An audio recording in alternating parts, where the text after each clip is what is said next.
Welcome everyone back to UFO Unlimited. I'm your host, Scott Russell. Today I've got a great guest, Mr. Mark Olly.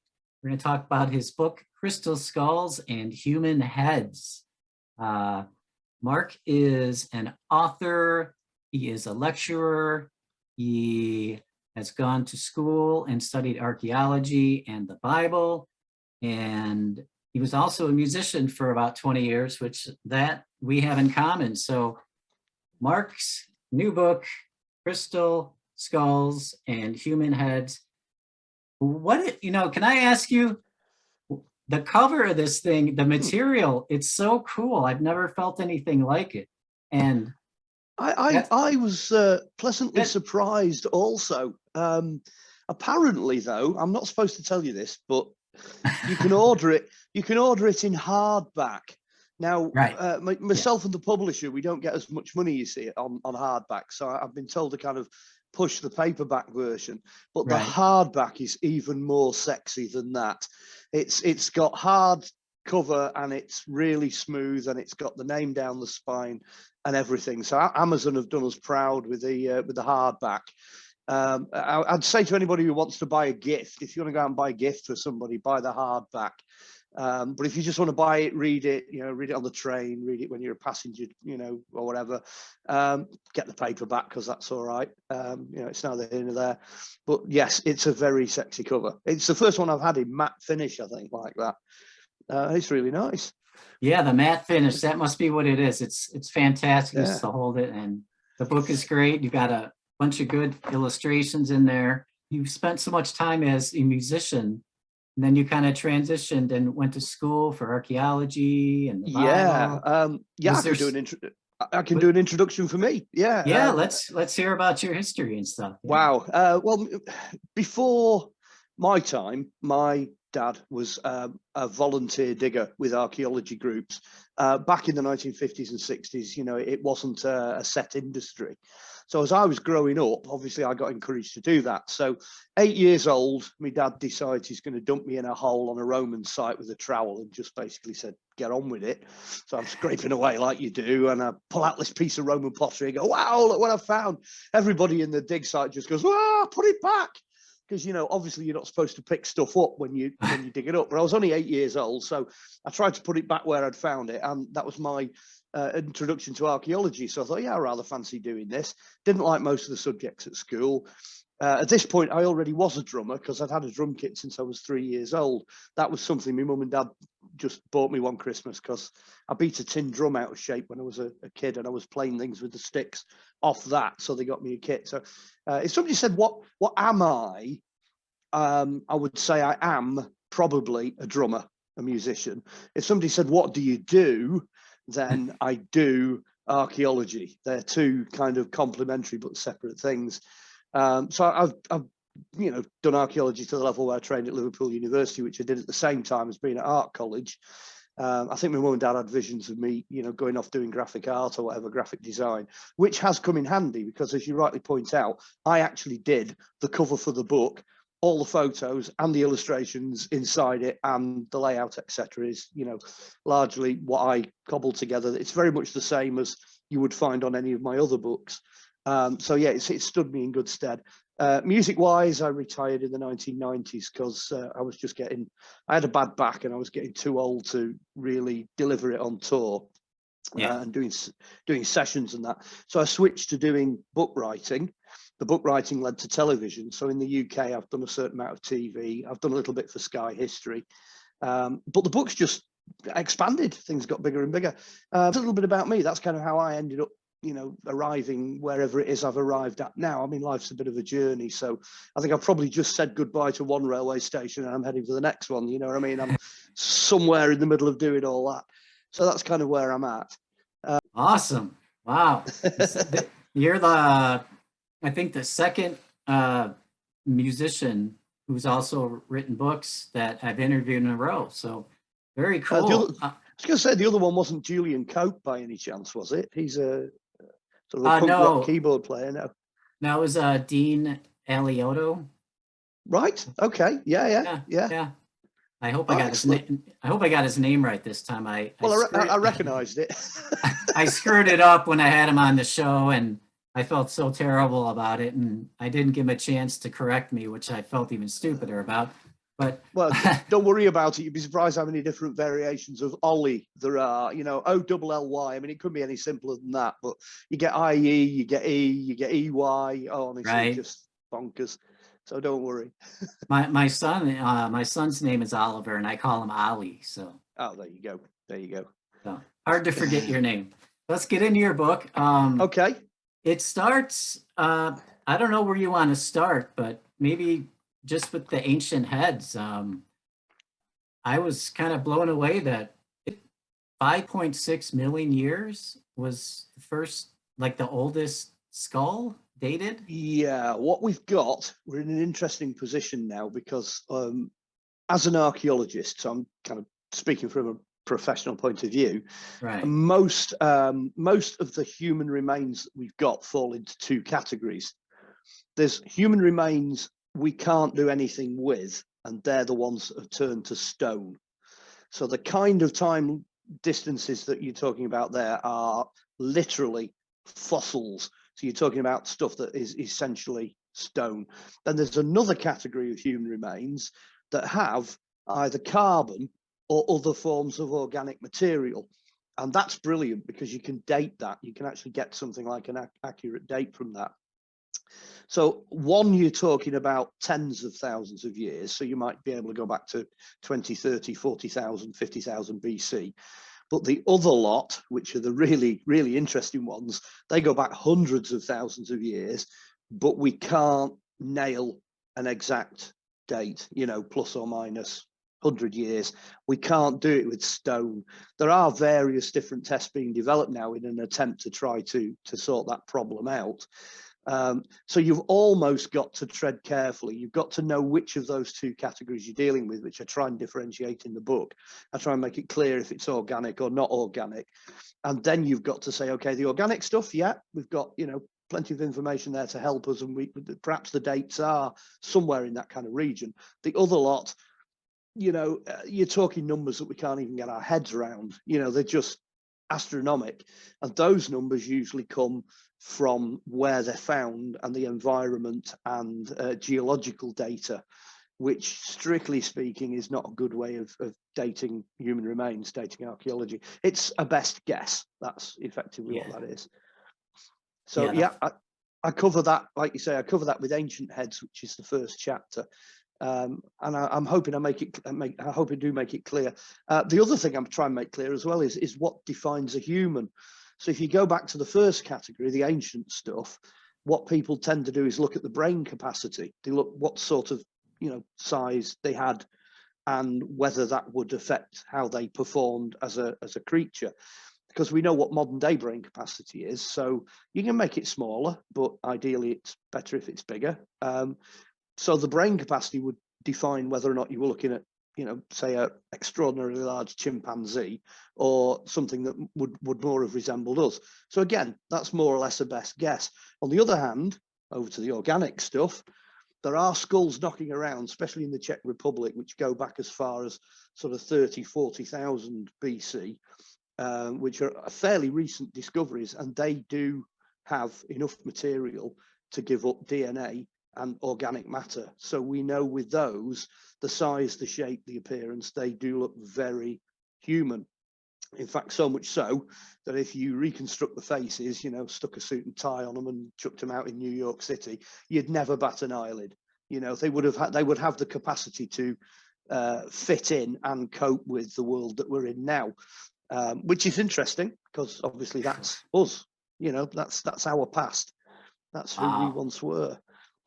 Yeah, that's crazy. You said like 40,000 years ago, or I think the last accurate date they got, I think when I was writing the book, they'd either got to 32,000 BC or 36,000 BC. yeah, But subsequent to the book, I think the oldest skull now is 42,000 BC. It's jumped a little bit because they're constantly, I mean, the book is really cutting edge, you know what I mean? Probably in 20 or 30 years' time, a lot of the data will have moved on. Even now things are moving on, but that's a tremendous amount of time back. But there is actual DNA. There are DNA strands that do show characteristics of ancient DNA, and they've managed to pin that back to 25, 30,000 BC, and in some cases as far back as 55,000 BC, because they can date the progression of DNA going backwards. It just so happens that it turns out my DNA goes back to about 50,000 BC. There's about 12% of people on the planet that have got that sort of age of DNA. So there's probably another version of me wandering around back then. You know, I wish we could sort of get hold of him and go, you know, hey, what's it like? You know, can we have a conversation about this? You know, maybe that's where my interest in history comes from, you know? Yeah, that's amazing that they look just like us. I wonder if their brain was just as you know, advanced as ours is. Well, you're kind of edging in the direction of the book a little bit there, because once you've actually got a skull that's the same as ours, then it's reasonable, perfectly reasonable to assume they were capable of everything that we're capable of. But occasionally, as the book points out, you come across very large heads indeed.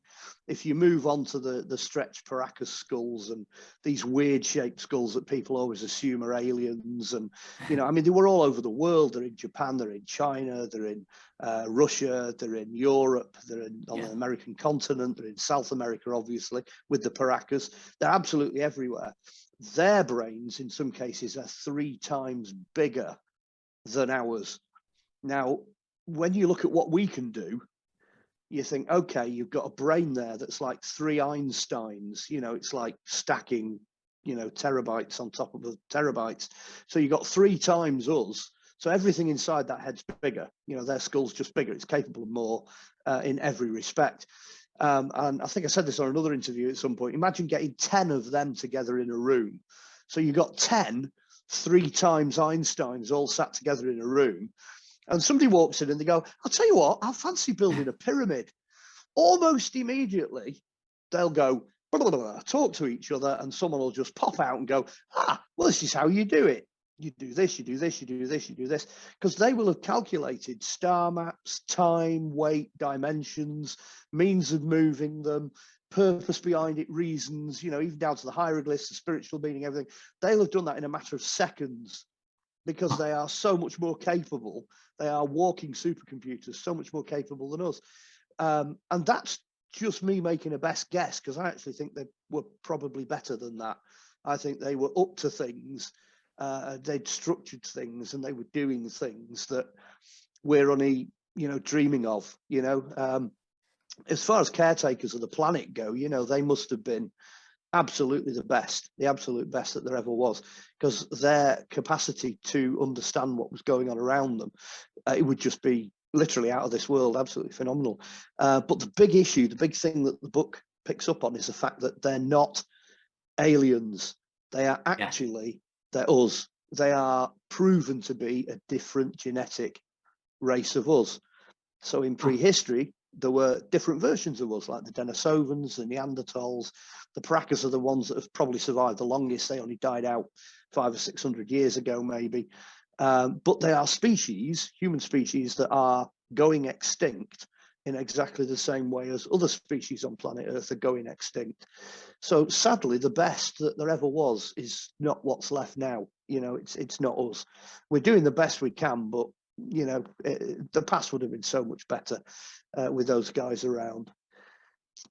The stretching of the heads, it's very very cultural type thing, like you mentioned, all around the world. Can we skepticize a little bit? Like, how did people from all different areas of the world kind of come up with the same thing? Do you think it's because they maybe saw an alien? Or the bit I do about these enormous skulls, it's been a problem. There's been lots of problems, but it's been a problem, a major one, trying to work out if these things are natural or if they're man-made. You know, what are they? Well, I actually in the book come down on both. I think there were natural, huge, enormous head people, and the natural huge people, huge-headed people are everywhere. They're all over the planet, very much the same way that we're all over the planet now. which doesn't present a problem because they're just another species of us. You know, you might have a Chinese guy living in China, you might have a Chinese guy living in London, you might have a Chinese guy living out over in San Francisco, wherever they happen to be, they're all that particular version of us. Well, it was the same with these guys with the enormous heads. They were all over the place. So they turn up in Russia, they turn up all over.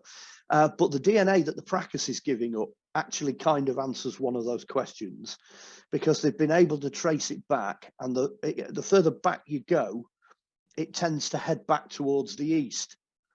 So it takes you back in the direction of sort of, you know, the Ararat range where Noah's Ark is supposed to be, you know, the Middle East with all the biblical stuff, sort of Babylon and the Garden of Eden. And, you know, if you go down the route of that sort of myth, then it's going back in that direction. That's where all of these people are coming from, even the ones that got all the way as far as America, the American continent.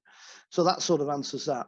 But then you've also got this issue of what about skulls that are made artificially? Oh, I never mentioned, they know the other skulls are natural because the children are being born like that. There isn't enough time to stretch the heads. There are newborns with skulls 3 times the size. So, you know, there's no way they've been tampered with at all.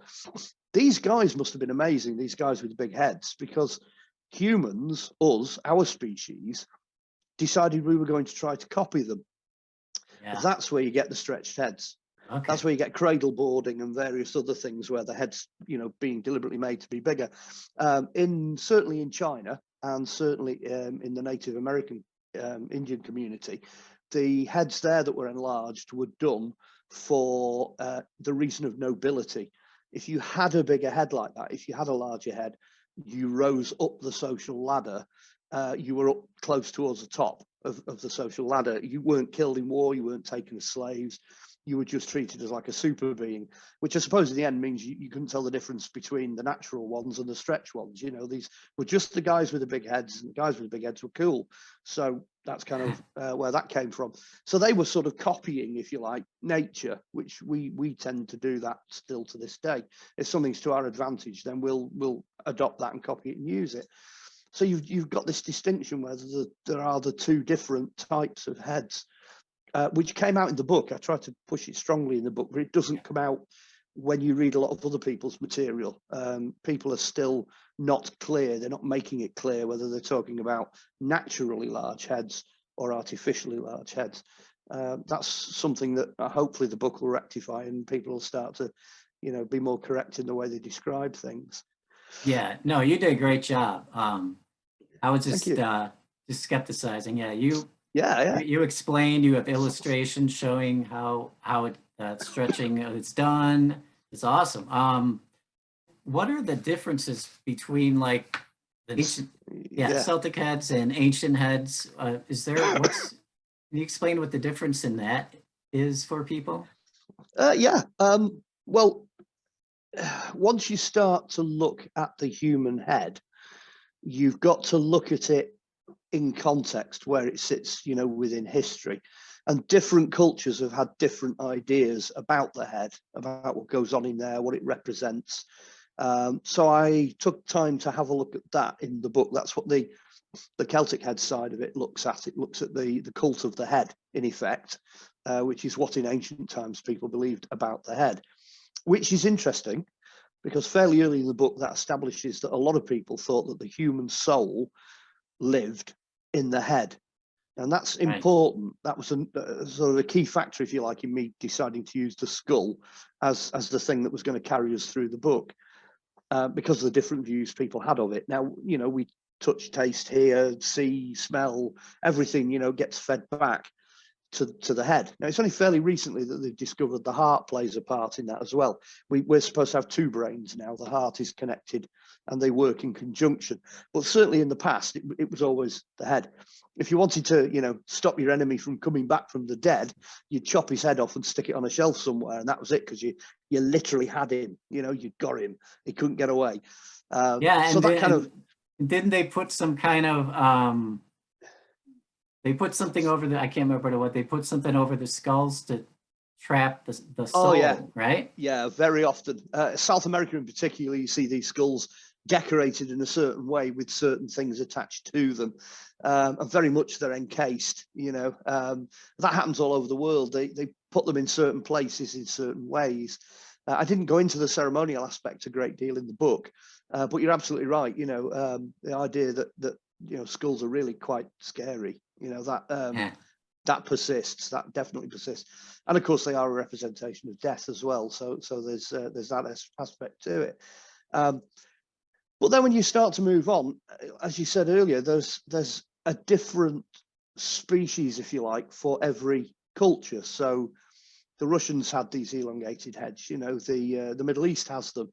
They're all over the place. So people then develop different views of these people who must have behaved in different ways. For example, in Russia, if you had a woman with a head that was 3 times the size of everybody else's woman, that was an enormous status symbol in medieval times. So the Russian trade, if you like, in captured women, the ones with the big heads were really, really sought after. People with the bigger heads obviously were, different, and there was an advantage to having one as your missus, as it were. When we actually start looking at the skulls themselves, there are physical, biological, genetic differences in them. For example, some of them, the suture lines that we have that produce the plates in ours are not there. The hole where the spinal cord comes in and joins to the brain, because the skull's a different shape and a different size, that hole is much further back. It's further back on the base of the skull. And for some reason, it's a lot smaller. It's a lot tighter. That is definitely genetic. It's not something that you can't shove a board on the back of your head and suddenly make all that sort of thing happen. It just doesn't work. I mean, in the case of the Pracus as well, they had other things like red hair and blonde hair, which is not native to South America. The features were very, very different from our features. You could clearly tell that these guys were unique in many ways. So, pardon me, obviously these skulls are very different, and the people that had them were very different. So they must have had advantages. They really must, have been very different from ordinary human beings. I would love to have seen one of them still alive. I mean, von Daniken's got a fabulous photo of this enormous South American skull in one of his books. It's proper. It goes all the way up to a cone at the top. Absolutely huge. I would love to have met that guy and had a chat with him. I really would. And it's a shame they've only recently gone. They've only recently departed in terms of history. The last ones in South America were there when the Spanish got there, and it was things like smallpox and the flu and a lot of other things that the Spanish took with them, just spread through South America and took them out. That's how it's beginning to look. They all just went extinct around about 500 years ago. That would make sense. Good thing I wasn't a woman back then, because I had a little pea head, and no man would have wanted me. Well, we don't know if the reverse is true. That would be quite funny, actually. No, I don't want a small-headed woman.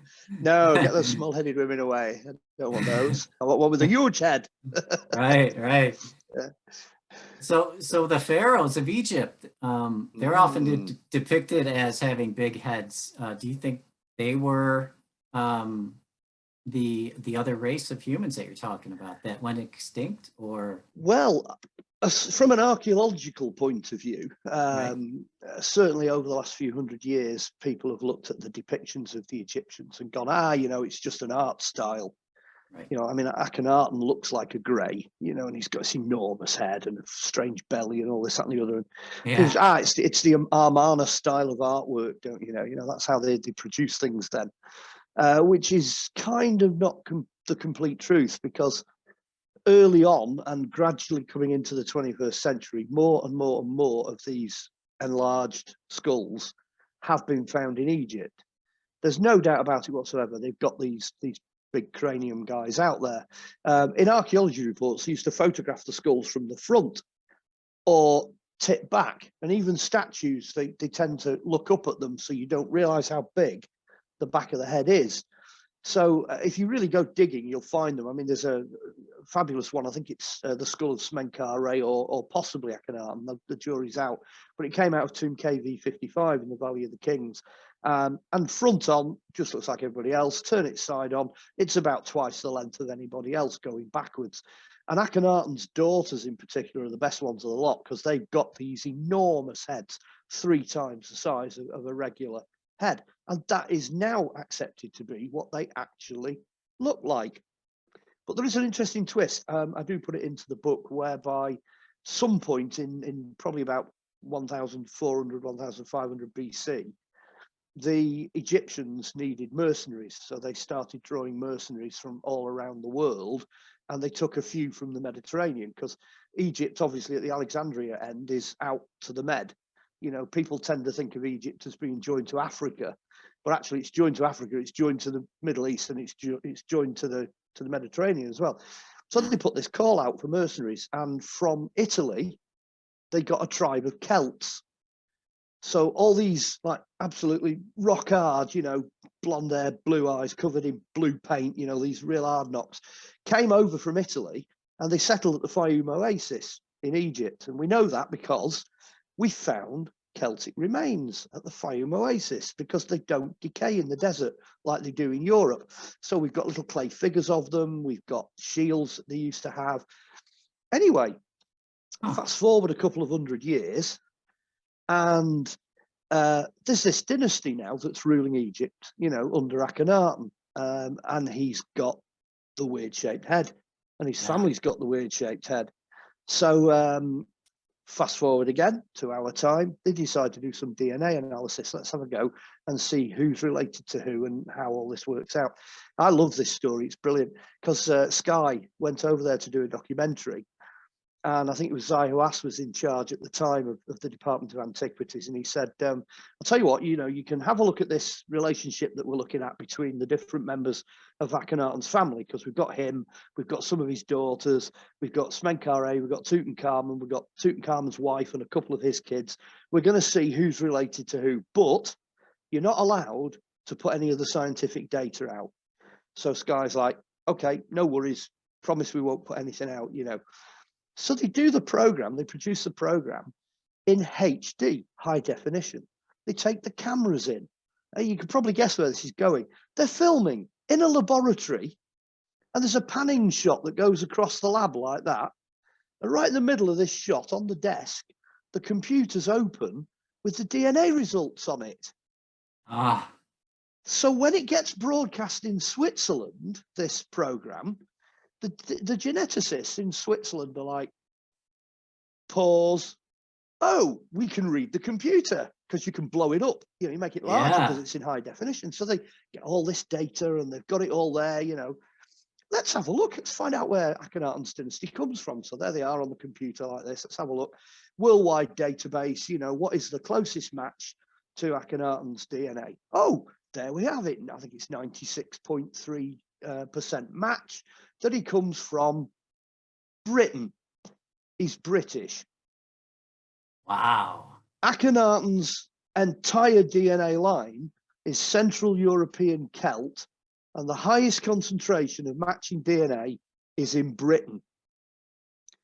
Now you know why the Egyptians are so touchy about Akhenaten and Akhenaten's descendants and all the rest of it. Back to the original story, the Celts that came over from Central Europe via Italy that were at the Fayum Oasis obviously didn't stay there. They grew and grew and grew and grew till eventually they took over the dynasty that became Akhenaten. Now that also explains why Akhenaten intermarried, because obviously the number of, you know, the guys with these enormous heads were reducing, and they had to sort of keep it pure to stay as a Celtic race. It also explains why that whole dynasty was effectively assassinated. It was wiped out. It was taken out. The daughters fled. All the daughters, or a lot of the daughters, got away, even though the guys died. And there's actually a medieval story from Scotland that one of the daughters, Mary Tartan, made it all the way to the south of Ireland, Southern Ireland over here. Her name in Irish becomes Scotia or Scotia, and she is the queen of the Scots. Now, in my country over here, the Scots used to be Irish, they used to occupy Ireland before they moved across into Scotland. So Mary Tartan wasn't running away to get away from what was going on in Egypt. It looked more likely that she was coming home.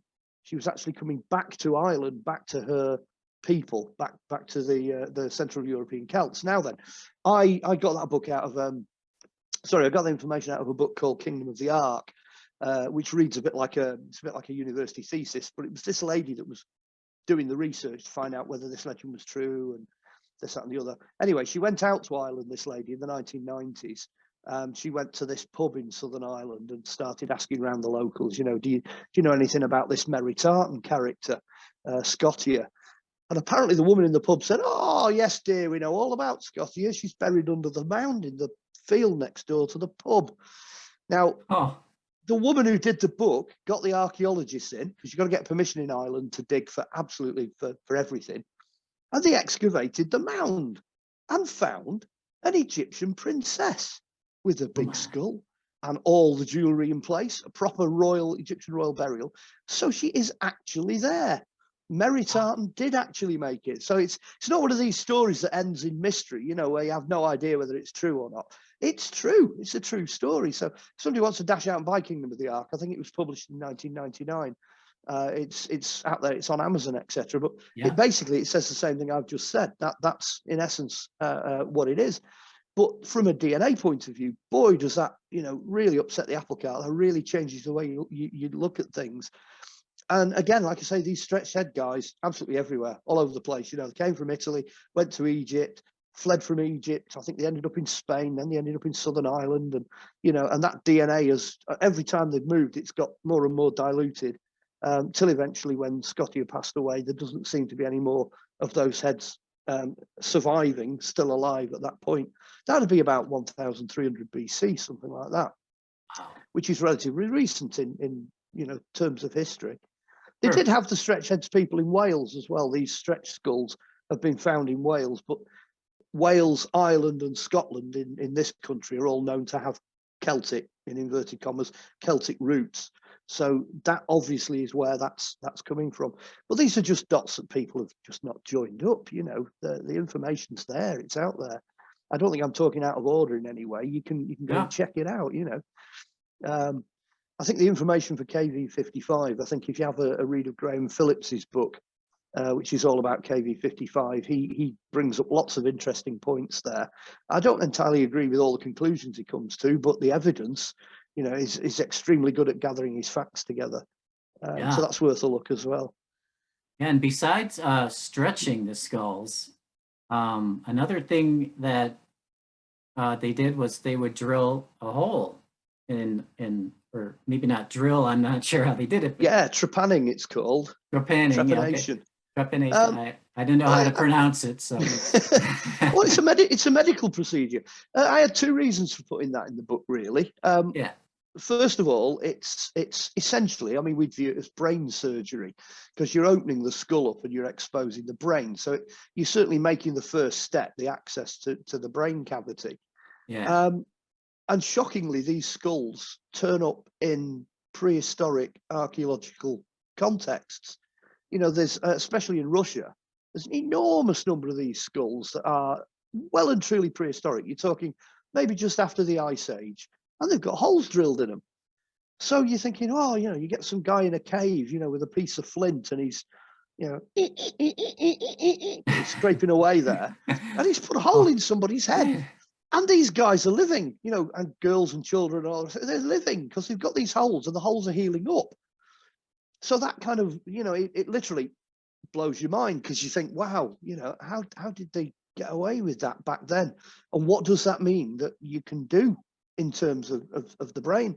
And the other reason for putting it in there is, well, if you can do that, and there have been modern day studies and modern day experimentation done into that, it relieves the pressure on the brain. The brain can then, the blood flows to the brain, the brain can pump a lot better.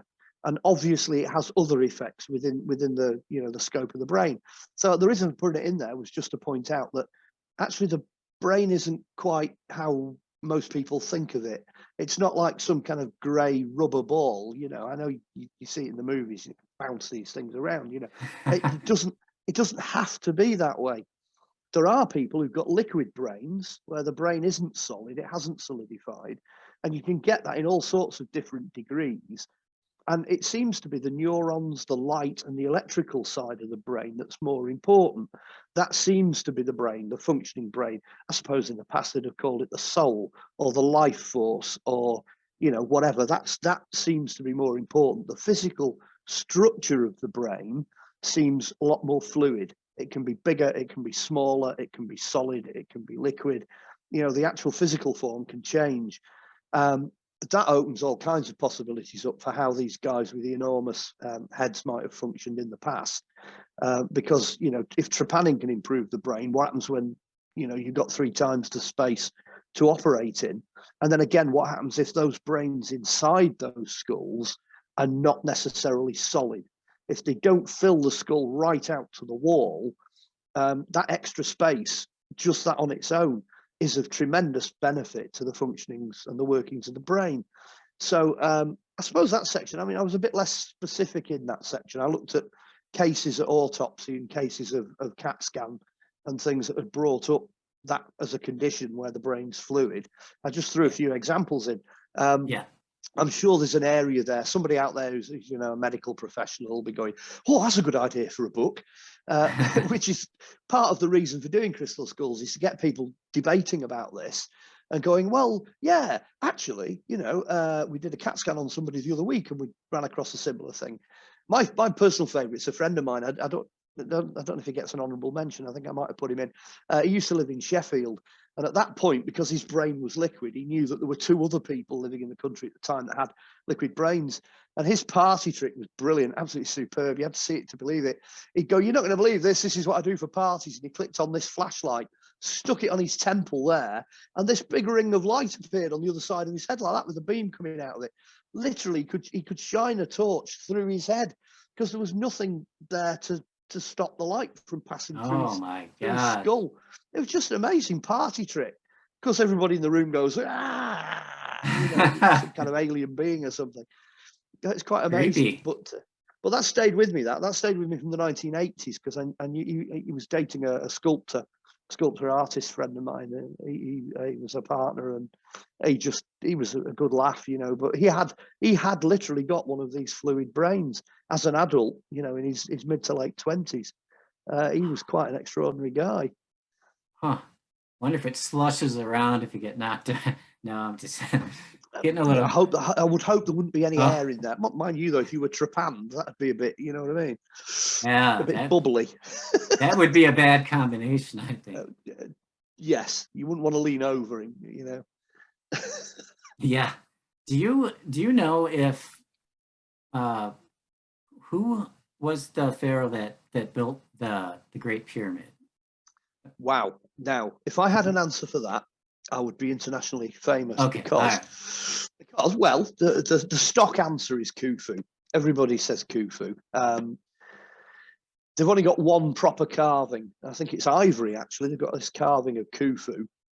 And they think it's this chap that's done it. And I'm pretty sure he's around 4,200 BC, something like that. That's the stock answer. But the actual answer is is probably that the pyramids are older than that, because there's so much stuff around it, around the pyramid, around the area. There's debates about the Sphinx going back to 10,500 BC, when it was still raining, you know, out there in the desert. Because I've been there, I've touched it. I can promise you, it's water worn. There's no doubt about it. The whole pit it sits in and everything. There's signs of water everywhere.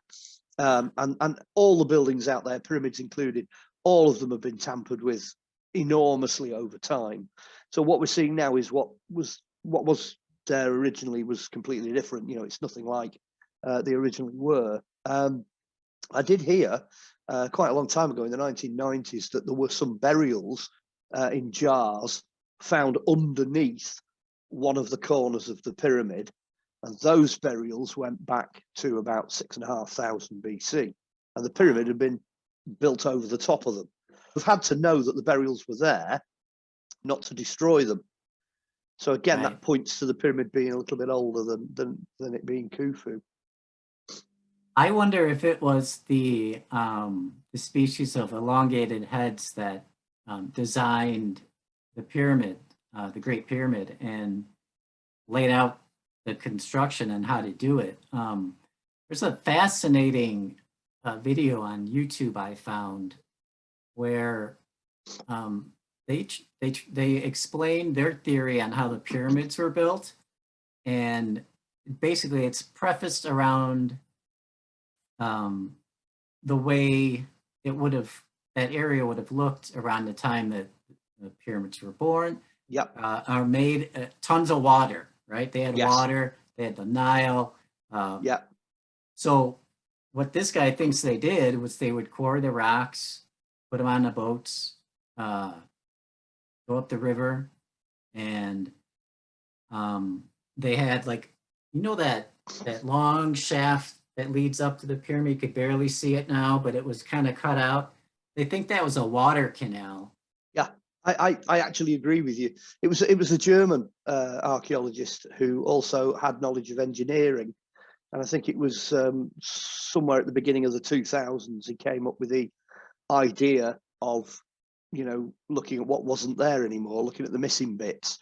Right. Because there's a boat buried in a pit there, and there's the old canal around the bottom of it that linked to what used to be the Nile and all this. And he looked at all of those bits, and then he got a computer model, did what you said with the Grand Gallery, fill that full of water and put what was effectively locked gates in. Yeah. And as soon as he started messing about, he realized that you can float stuff up. I mean, here we've got canals with locks. You can quite easily float a 3-ton barge up without any problem at all. Yeah. And same coming back the other way. So if there was water involved and the water's not there anymore, then that's the missing piece, if you like. Like you say, these guys with the enormous mathematical and physical capabilities would just look at a problem like that and go, yeah, we know how to solve that problem. And what an amazing way to do it, just float the blocks up. The one that always gets me, I mean, I'm in a similar place to you in the sense that there's a 300-ton stone block halfway up a site called Baalbek. Now, Baalbek's extraordinary because it's a temple complex. So if people out there want to go look it up, go and have a look for Baalbek. And there's all this nice kind of sensible block work going on in the foundation of this temple. And it's about the same kind of size and dimension as you'd find in Egypt. There's no problem there. And then halfway up this wall is this socking great big 300-ton stone block. And they just go around it and then carry on up.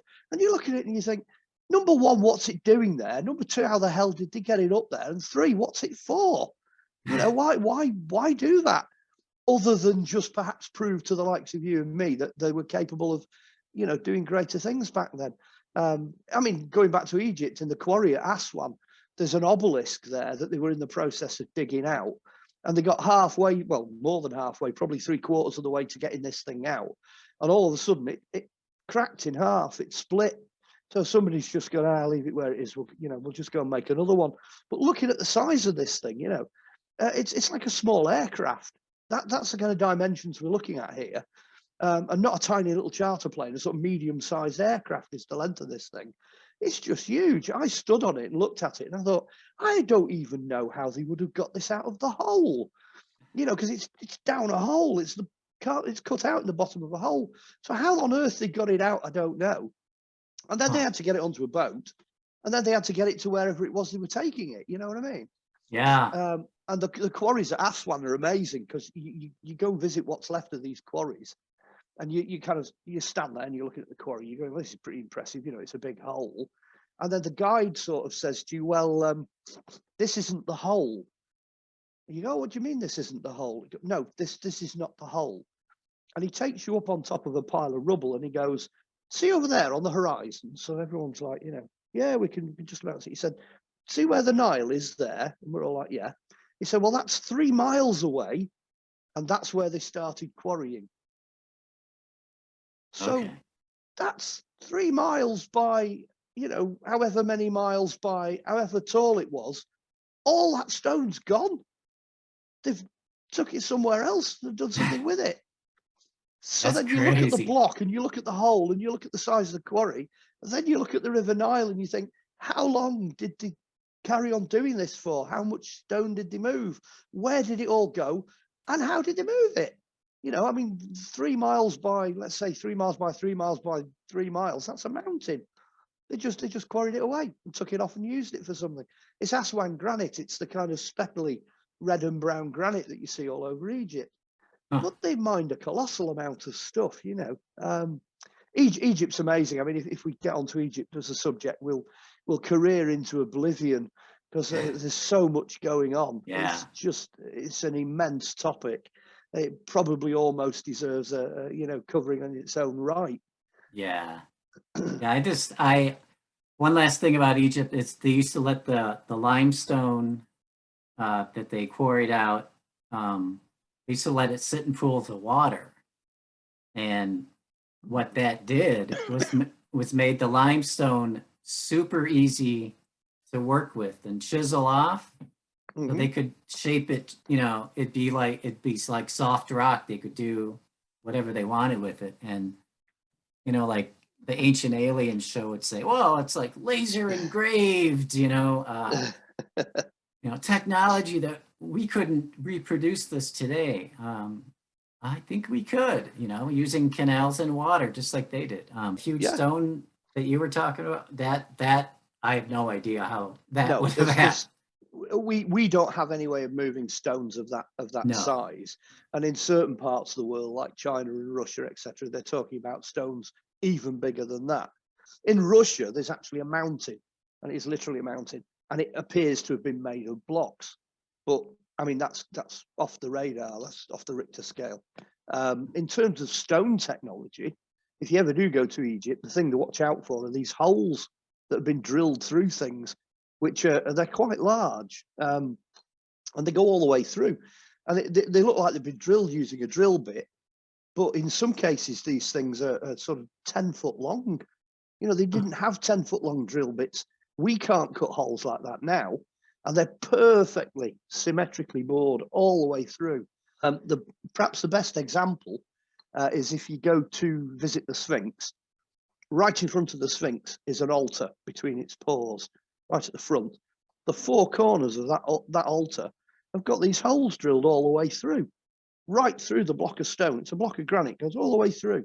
And you're literally looking down and thinking, I've got no idea how they've done that. You know, how on earth? So yeah, their ability to work with stone of all kinds is absolutely second to none. It's phenomenal, absolutely phenomenal. So many mysteries out there. All right, we've made people wait long enough. The crystal skulls. Let's talk about those.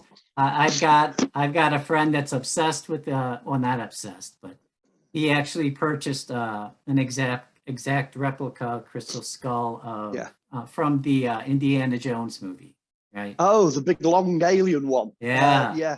Actually, when you read the book, funny you should mention Indiana Jones, because I think he gets a mention at the end of the book.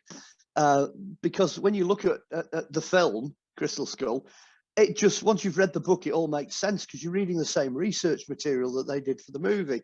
Obviously, the guys that wrote that Spielberg movie had gone off and looked at the same kind of things I was looking at.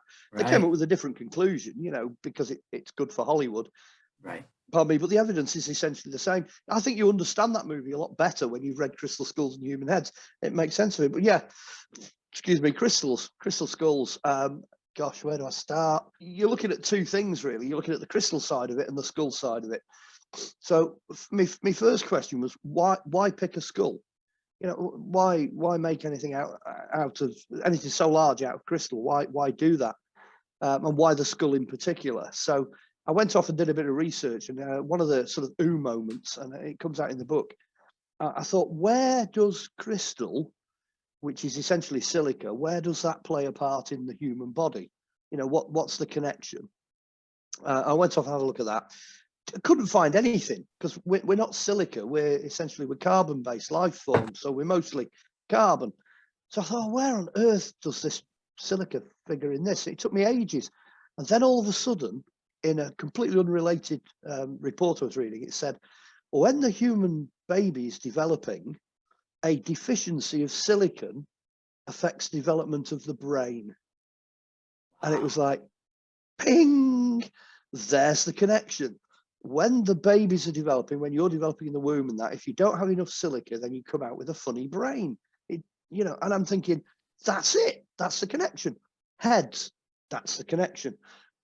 Then, of course, the next question that comes rushing in is, how the hell did they know that? How on earth did they know that when they were doing these skulls in the past? It's just, ancient knowledge again, ancient technology. We vastly underestimate what they knew. And then the other side of it, what about silica? Where's that going to take me? Where's the crystal side of it going to take me? Well, it took me in two directions. First of all, most of the skulls we've got now are unashamedly modern. They're fakes. By the time you engineer it backwards, most of the crystal skulls in the museums, most of the older ones go back to a dealer in Paris who was selling antiquities from South America in the 18th and 19th century. So there's this massive debate as to, whether or not, for example, the Mitchell Hedges skull was bought at auction or whether it was genuinely found where it was found. I think it was genuinely found. That's my opinion. And the other side to that argument is the guy that was selling the antiquities back in the 19th and early 20th century was selling real antiquities. So even if the skulls came from him, the ones in Paris, the one in the British Museum, etc., he still thought they were real.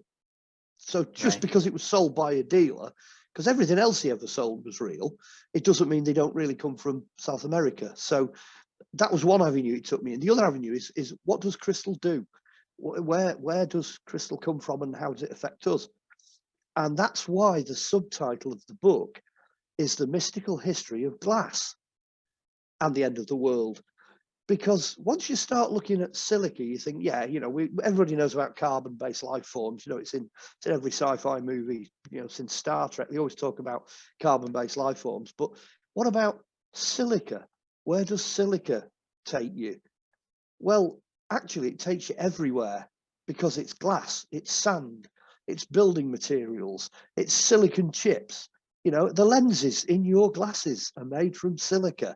It's like, whoa, hang on a minute. We are actually carbon life forms living in a silica world. It's everywhere. Everything is silica.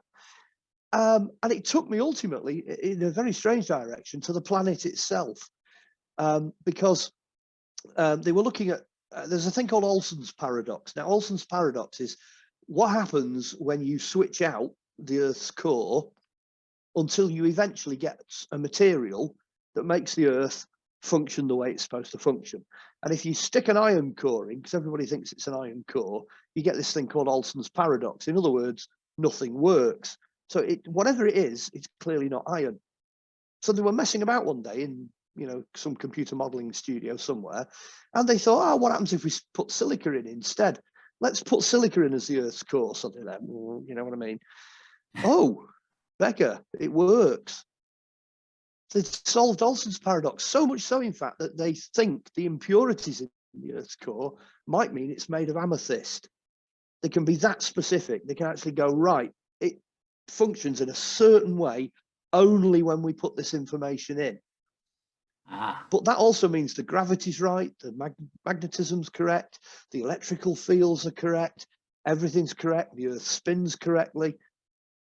That means we're spinning through space on a gigantic quartz crystal, which then, if our soul, our being, our senses, our entire self is centered on the head, and we make a head out of quartz, we've done exactly the same thing as they did with the green man and planet Earth in ages past, because they put a soul on the planet Earth. They made the planet Earth alive, and that's spinning through space, and that's made of quartz. But again, it raises the question, how did they know? Who made that connection? And at what point in the past? Absolutely crazy. Just as a sort of a total, I mean, your mate will love this because it's just kind of a fan thing. There was this legend going around in the 1970s that, when all the skulls are found, we're going to bring them all together, the magical 13 giant human skulls or whatever, real folk tale this, we're going to bring them all together and some amazing thing is going to happen. All this information is going to come out and be released by the presence of these skulls, and it's going to change the world, and it could even, you know, bring us into a new era or whatever. And I'm sat there as an archaeologist thinking, nah, that's a step too far. I'm not sure I can actually believe this. And then I'm reading through some magazine, I can't even remember what it was, some science thing or Nature magazine or whatever. And there's this headline, glass discs to replace CDs as data storage. And I'm thinking, did I just read that right? That means you can store information in glass. Glass is quartz, glass is silica, glass is crystal. Where's that going to take us? And over here in the UK, turns out I think it's Southampton University had a bash at using glass, using lasers to write data into these glass discs in 5D, which means you can get hundreds of times more data in there than a regular CD. I think it's something like 300 times the amount of data that you find on a CD. Oh, wow. And these little discs are only the size of the palm of your hand. Now, the technology required to read them is too expensive, so they're not going to appear, you know, in the local store anytime soon, but they can read them. And where that took me in the book, it meant that I kind of stopped at the point where maybe there is data, you know, maybe somewhere out there in the crystal structures, there is data. We just don't know how to read it. That's where I stopped. We don't yet have the understanding or the technology to read it, but that doesn't mean they didn't have that technology in the past, you know? Yeah. And then the book goes off into all kinds of other areas. We look at flint, we look at crystal balls, we look at all sorts of different things in the book after that, because quartz, I mean, even quartz even powers a wristwatch. You know, if you crush it, it'll push back with its electrical energy, and the pulse is sufficient to power a watch. So there's a lot going on there. It's a lot in the science and the physics of what quartz is capable of. But as a choice for a sacred object, like a human skull, that the Aztecs and the Mayans would use in worship, and that would eventually become a global symbol. There's a lot more validity to that than I think people appreciate, you know. So your mate's going to be chuffed with this bit anyway, because he's probably sat there now like this going, yay, I was right all along, you see. Do you think, why do you think they made the crystal skulls? Was it maybe to keep information like you were talking about? Or maybe just to sort of preserve the skull, because the skulls, they eventually, they don't last. So maybe it's just a way of preserving something they see as important. I've not really been able to come up with one single conclusion, because the book is definitely a journey. You know, it takes you through and builds as the book goes on, chapter by chapter. So it doesn't necessarily reach a point where it'll tell you all the answers, but I think they chose the skull because of its human significance. There's no doubt about that. When we as human beings look at a skull, it kind of looks back. You know, it's the eyes of whatever looking back: God, death, planet Earth, time, nature, even light. Because obviously, if you make it out the right kind of crystal, it lights up. So it's got all those qualities coming back as a sacred object. I mean, crystal balls, just ordinary crystal balls, work like magnifying glasses. You know, if you had one that was big enough, you could put the sun through it and fire a laser beam out of it. They're that focused because they are essentially magnifying glasses. Can you imagine if a priest came out from a temple, and held this thing up in the sun? That everybody would just be able to see this thing glowing there in the sun. It must have looked absolutely incredible. Yeah. I mean, we've got iconic symbols now. There are things that are iconic. They go all over the world and people recognize them. I suppose the most recent one's a little yellow smiley face. It's an emoji and it's everywhere. It might have reached a point where, as you say, so many different races, so many different people in the past were in contact with each other that this one particular symbol became a universal. It went everywhere. Everybody recognized it and it had a solid meaning. One of my other books, Revealing the Green Man, if people want to go and check that out on Amazon, that would make a nice partner to this one, because that is a completely different subject, but it looks at one of these ancient iconic symbols that appears all over the world in the same way that the image of the skull does. And that would probably give you extra insight into how they were thinking in ages gone by when it comes to images and impressions of the face and of the head. So yeah, probably that's the answer. I think it's one of those universals, you know. I was going to say everybody's got one and they all look the same, but they don't. some people are 3 times bigger, you know. Yeah, I suppose we've all got a face, you know, we all relate to a face. Right. Maybe that's the key. Yeah, interesting how we've kind of transitioned, you know, like the soul or just the head, keeping all that into like a full body soul, right? Yeah. Like we used to cut off the head and say, all right, here's the soul. But now it's like a full body. You know, we have a soul that just comes right out of us. And it's pretty, I don't know, which one do you think is more correct? I don't know. I suppose in the past, you know, people didn't just kind of walk up to people and, you know, pull out a gun and go bang, you're dead. In the past, they would turn up with, you know, swords and big knives and nasty sharp things and chop pieces off. So it'd be pretty obvious early on that people can survive, you know, without an arm, without a leg, without a hand. You know, if your ear's missing, it's, you know, it's no biggie. People survived all of those things. It really takes an attack on the core of the being to seriously affect the being. That core is obviously the heart and the head. Those 2 sites, you know, if you took somebody's head off or you planted your axe into somebody's head, it's good night Vienna. There's no coming back from that. So I think purely from a practical mechanical point of view, they realized very early on that's where, you know, all the action is, as it were. But then there's other creepy things as well, like especially in the French Revolution, when they used to cut people's heads off really quickly, really violently with things like, you know, the guillotine and that.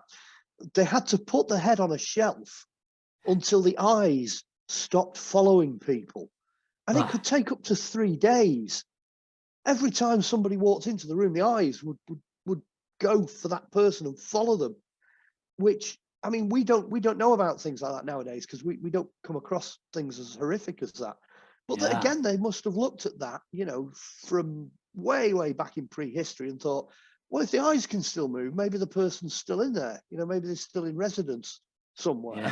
I mean, in the Bronze Age, they took it to extremes. In the Bronze Age, they would actually mummify bodies, mummify heads, mummify people, wrap them up in mummy bundles and take them with them rather than give them up. So there are some mummies that were carried around with different families for anything up to 500, 600, 700 years. Successive generations would keep them. But if you're in a situation where there's no photography, and very few people are capable of drawing and doing accurate depictions of people, the only memory you've got of an ancestor, someone who's passed away, is their physical remains. That's all you've got left. So maybe once the soul's gone, once the person's gone, people in the past were like, well, you know what, I'm just going to keep that. I'm going to have that, you know, Uncle Fred's head, you know.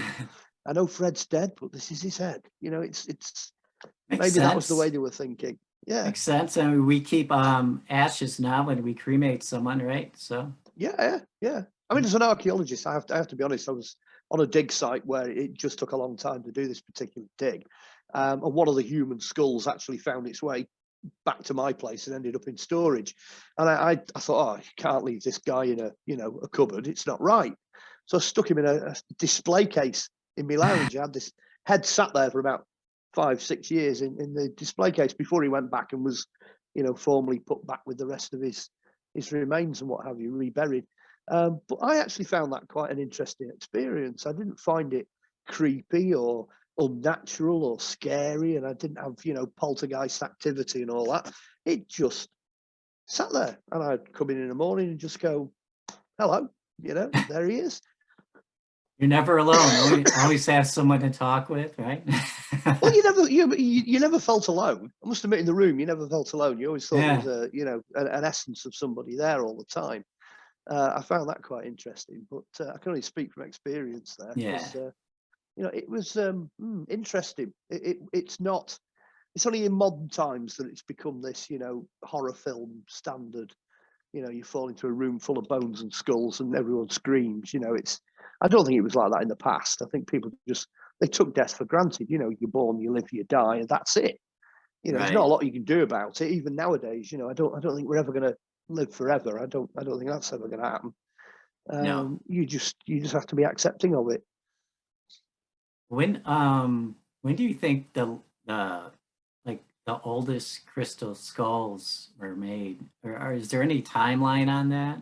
Like Again, gen that's that's quite a big question. yeah. Okay. Wow. Again, I'm Maybe going to just give you some of two. the maybe just Go on. some of the older ones that you can, there's a couple of the older ones you could think of. I can give Just, you a two-part answer to that again. okay. In the entire world, there are only 2 archaeologically secure dated crystal skulls. That's going to shock you to death, but there's only 2. Wow. One of them is a white crystal skull. It's life size, and it's lying on its back looking up towards the sky in the ballpark at Coba in South America. It's set in the floor. Now, when they excavated the ballpark, there was the skull right in the middle of this ballpark, and it's always been there. That's where it belongs. So they know that date's the same date, approximate date as the ballpark, which would be somewhere in the last perhaps 1,000 years, maybe. So that one's there, and then the other one is over by Mexico City, and that's Aztec. So the one at Cobra, I think, is Mayan. The other one's Aztec, and that was a small skull, hand-sized, portable crystal skull. It was only a small one that was dug out of a secure archaeological context while they were excavating a small village just outside Mexico City. Now, it's very hard to get any details on that because out in South America, they're getting extremely touchy about letting any information out if these skulls turn up, which you can kind of understand. I mean, if any have turned up in the past, they've clearly been stolen or given away or, taken or whatever. And these things are national treasures. They shouldn't really be removed from the country. I've got to be honest and say I've got one that's found its way across to the UK. It's two steps away from its origins. And I'm just going to look after that one as a custodian until some point when it will find its way back, hopefully. But that's it. There's only 2 of them. The Aztec one, that might be as recent as 500, 600, 700 years. The problem you've then got is you've got, people like Christopher Columbus and Cortez and the Spanish, and they kind of turn up.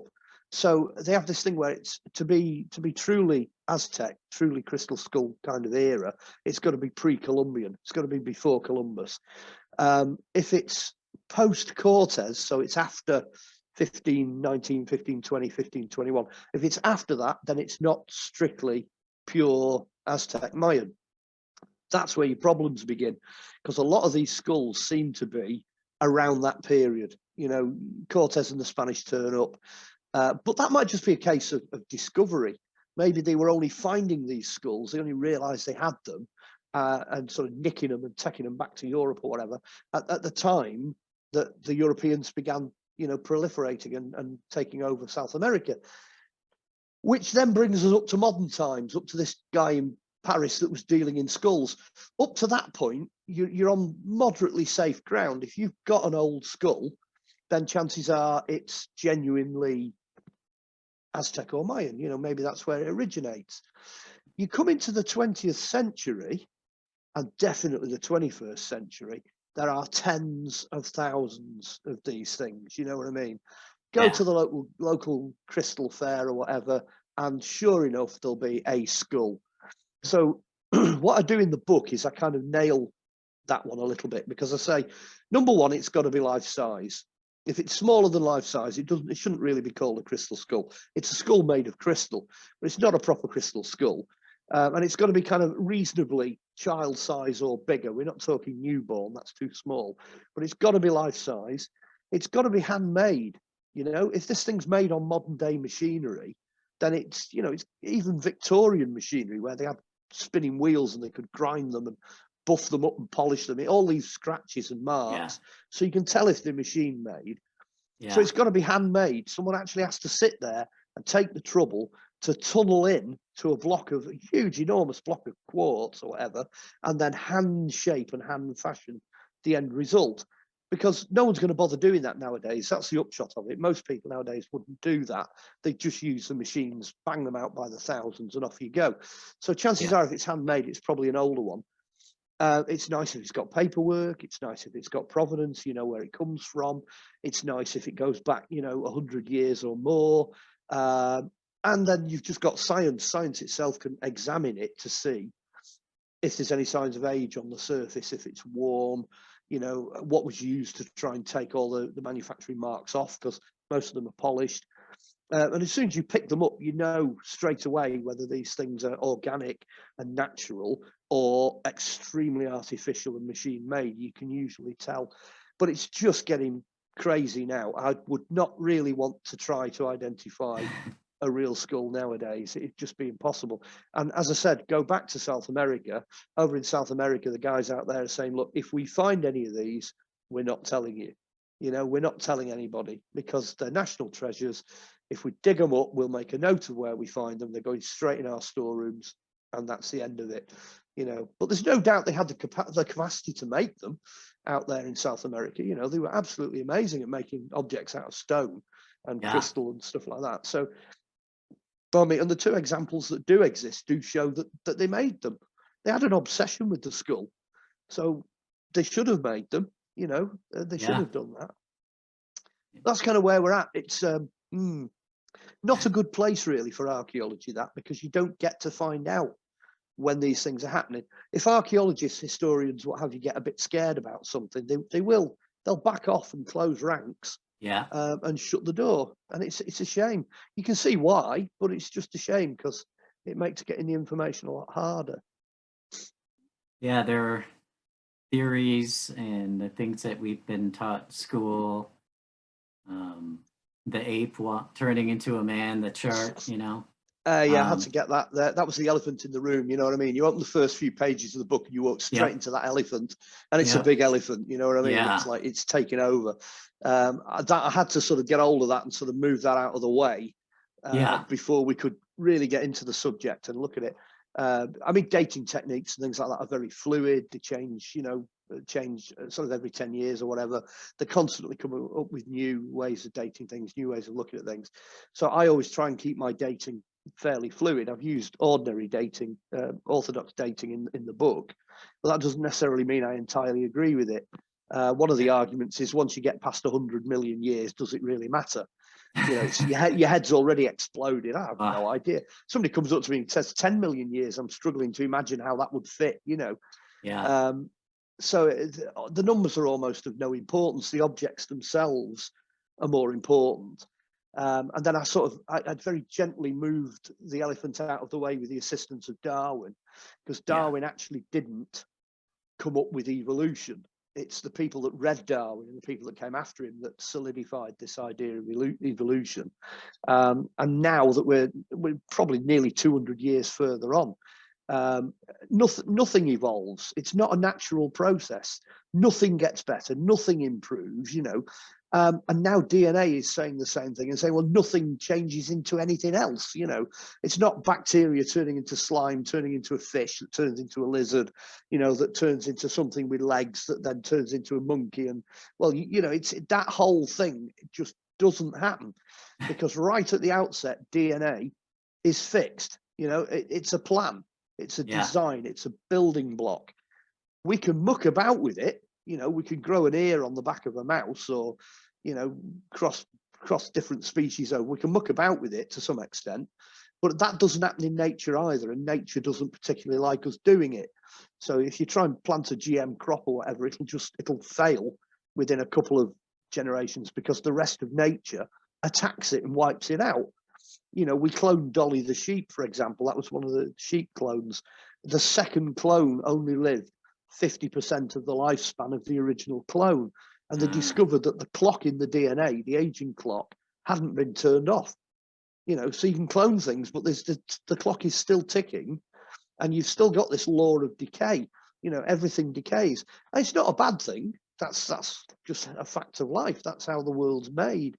I think evolution has benefited a lot of people in the past, you know, because it meant that the population believed that things were going to improve, things were getting better, you know, always look on the bright side, you know, and all the rest of it. If everybody thought that, you know, everything was going to devolve until we got obliterated by an asteroid, you know, I think people would probably not be quite as happy with that, you know, as an outcome. I'm not saying it'll happen. I don't think we're going to get blotted out anytime soon. If anything, the book shows you that you've got an enormous amount of time. You know, stuff's happening over a huge amount of time. But maybe multiple times in the past, things have been perfect or as close to perfect as they can get. And then there's only one way that those things can go. You know, they automatically then begin to decay, fall apart, disintegrate. You know, even people that sit there, you know, on telescopes looking out into the universe will tell you that it's a constantly tumbling, you know, process of creation and destruction. That's how it works. So I'm very, very matter of fact. I'm just saying, yeah, that's how it is. You know, we can prove that. You know, I've not seen any monkeys in the local zoo, you know, doing Einsteinian physics, you know, or anything like that. That's not going to happen, you know. Yeah. I personally have a real hard time with, you know, evolution, that we went from ape to human. No. Doesn't make... Well, DNA study is with you. You know, science is now swinging around the other way, and they're realizing that, you know, the likes of you and I are actually correct in that. You know, things don't automatically suddenly turn from one type of DNA to another. That just doesn't happen unless it has an enormous push from us. And even then, you're still left with both characteristics. Both sets of DNA that they've merged together still remain as characteristically separate. You know, it just doesn't work like that. You know, I mean, good old Darwin and the evolutionists they're not completely wrong. Right. You dump a species into an environment that it's not naturally found in, of course it'll adapt. You know, Darwin spotted this law of adaptation, but, you know, they don't turn into something that they're not. They just adapt to fit wherever they happen to be. Given that we've gone through several ice ages and probably a couple of comet strikes and goodness knows what else, you know, climate change like you wouldn't believe, then it's understandable that we've adapted. So in that sense, Origin of Species contributed an enormous amount to science. You know, there's a lot of good stuff in there, but it's now become a religion. You know, this whole idea of creationist versus evolutionist, you know, it's like two religions fighting, you know, which is what humans tend to devolve to. You know, it's where they end up. I actually think both sides have probably got merits and not got merits, you know. That's where I am. Nobody likes being in grey areas, do they? You know what I mean? Nobody likes being sort of wishy-washy in the middle. But yeah, sometimes you just got to say, hey, that's the only way. It's the only place we're ever going to be. You know, there isn't an answer. Yeah, I'm with you. I agree on. I totally agree with you on that. I mean, what can we contribute to science? I'm just a drummer, and you're just a bass player. You know what I mean? Yeah. Well. Dear. You do a lot better job than me. I just mainly talk about UFOs and stuff, you know. Like, do you know, at the end of the day, I have no idea technically what you're doing or how you're doing this, you know. So you've got skills. Don't put yourself down. I would never be able to run a radio show anywhere in the world, you know. Oh, sure you could. Sure you could. Well, I just don't know. You're a great talker. I enjoyed our interview. Everyone, crystal skulls and a human head. I gotta make sure this gets in there. It's in there. It's a great read, great book. The cover, you'll love the cover, and great illustrations in here. Done by Mark, and you know, it's about 93 pages, so it's like about a 2-3 hour read. Much better than a movie, I promise you. And sit down, read the book, and there are facts in here. It's not all speculation, and it's literally just over $10 for the paperback version on Amazon. I'm going to leave that link in the description.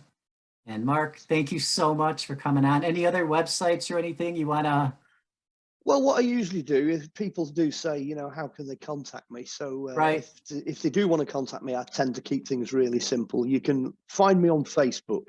Okay. Everything ends up getting dumped on Facebook. Yeah. Come and find me. There's 2 Mark Ollys and the other one's my son, so don't worry about it. You'll get to me in the end.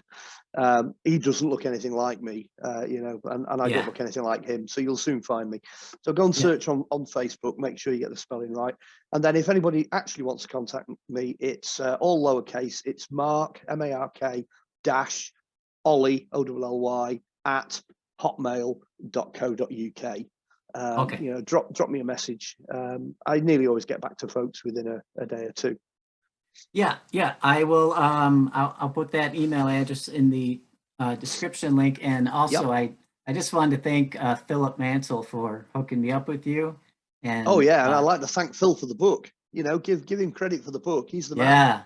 yeah, yeah, Phil, Flying Disc Press. I'll leave that link in the description as well. So thank you very much, Mark. Hang on just one second, everyone I will else. do. Please subscribe to the channel. It helps me to continue to get amazing guests like Mark, and hopefully, you know, future guests. And we have, I think, about 4 more episodes already booked. So make sure you subscribe and hit that bell, and you won't miss a thing. So thanks for watching, everyone, and we'll catch you next time.